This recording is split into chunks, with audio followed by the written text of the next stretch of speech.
Добро почитувани, јавноста и денеска е покуса за информација каде летува Димитар Ковачевски и од кога е заминат во странство, имајќи предвид дека е објавено интервју со него, кое што не кореспондира со реалноста и актуелните случувања. Да бевме малициозни, ке прашавме дали интервјуто е резултат на изложеност на сонце или место Ковачевски одговарал Артан Груби.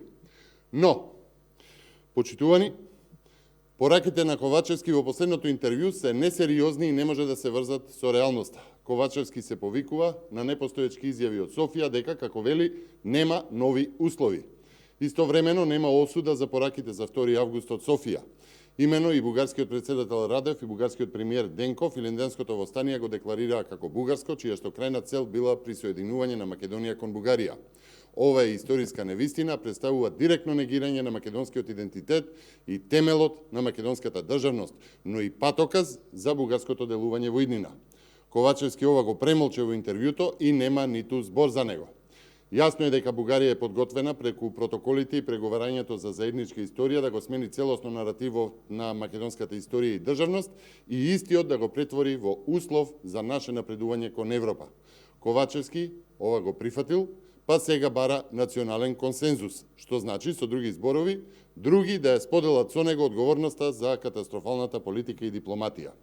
Почитувани, националното единство Ковачевски со неговата ароганција и игноранција пропушти да го направи пред точно 1 година. И тогаш и сега порачуваме. Промена на уставот под бугарски диктат нема да има. И тогаш и сега велиме, потребни се институционални гаранции од Европската Унија за многовековниот идентитет на македонскиот народ, но и гаранции дека процесот на преговори нема да се претвори во подвижна цел во која ќе следат нови и нови условувања до целосна асимилација на Македонија и македонскиот народ. Промена на уставот под бугарски диктат не е решение, туку само ги отвара апетитите на негаторските кругови во Бугарија. За ова прашање, Ковачевски нема национален консензус со над 85% од јавноста. Единствениот консензус, кој што е можен и необходен, е консензус за итни предвремени парламентарни избори. Изборите имаат за цел суверенот на Македонија, народот, да каже каква политика ќе се води по ова прашање. Борбата за интересите на Македонија е долга и нема предавање и доведување пред свршен чин. Почитувани, пред да ги поставите прашањата, да одговорам на колегите кои што испратија прашање до прес-центарот, дали мислите дека Ковачевски може да обезбеди европска иднина, ова вака накусо од едно подолго прашање. Почитувани, Ковачевски не може да обезбеди едно село како Слупчане да се плаќа струја и да се постават струјомери на сите куќи, а не пак да обезбеди европска иднина. Епска драма приреди во Слупчане.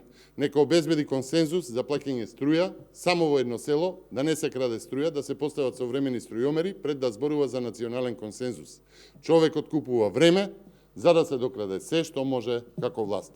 Единствено што е возможен консензус е консензус за предвремени избори. Второ прашање. Огромни се проблемите со наводнувањето во земјоделството, а донесен е нов ценовник поскапи до 200% за воден надомест. Почитувани, доволно говорат фактите дека браната Калиманци е полна, а овчеполието се исуши. Иста е состојбата и во Росован, градско, каде протокот на вода е помал речиси за половина пред санацијата таму. Со Николовски и со Ковачевски штетите во земјоделството се долгорочни. Прашањето е, зошто владата го криеше ценовникот за поскапа вода за земјоделството, донесена одлука во мај, а објавена дури во јули. Ова е уште еден удар врз земјоделството и за ова мора да има одговорност. И последното прашање пристигнато до прес-центарот, дали ВМРО ДПМН има понуда од власта за учество во подготовката на патоказите и одредниците и дали би учествувале.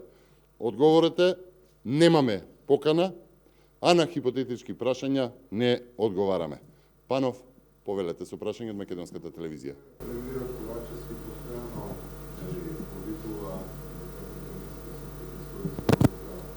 да гласат за Европа и да бидат во изолација. Дали сметате дека Македонија ќе биде во изолација докато не поминат овие уставни избори и на кој начин ВМРО ДПМН после изборите, мислам, каква платформа ќе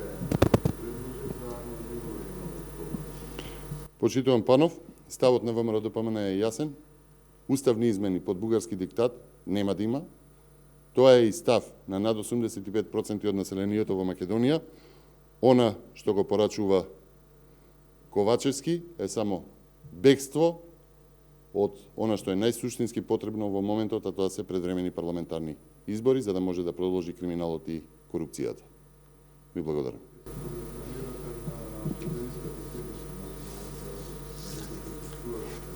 Мислам дека е многу јасен одговорот. Уставни измени под бугарски диктат нема да има. Ви благодарам.